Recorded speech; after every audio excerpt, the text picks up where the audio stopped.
আমরা ঢাকা থেকে আসছি বাড়িতে এসে আমরা যাবার পথে দেশের প্রখ্যাত আলেম, দেশবরণ্য আলেম, মুফাসসিরে কোরআন, কোরআনের পাখি আল্লামা দেলোয়ার হোসেন সাঈদীর যে মাকবারা, সেখানে আমরা নামাজ পড়লাম, জোহরের নামাজ।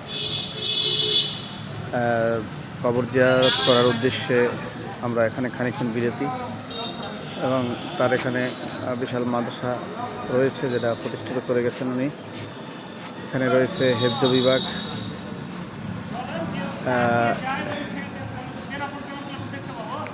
বিভাগ, এখানে কলেজ আছে,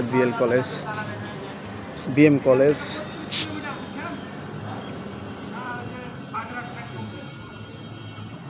কলেজ, দেখা যাচ্ছে। তো আমরা এখন কবর জিয়ারত করব। আমি আল্লামা দেলোয়ার হোসেন সাঈদীর মাকবারা দিকে যাচ্ছি ওনার মাকবারা দেখার জন্য এবং জিয়ারতের উদ্দেশ্যে।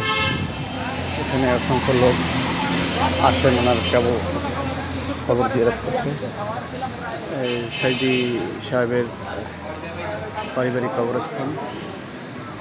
এখানে শুয়ে আছেন দেশের বরেণ্য মুফাসসির, কি সাদামাটাভাবে উনি বলে গেছে যে আমাকে একদম সাদামাটা রাখবেন, কবরে কোনো ধরনের যেন না দেওয়া হয়। সেই কোরআনের পাখি মাকবারা।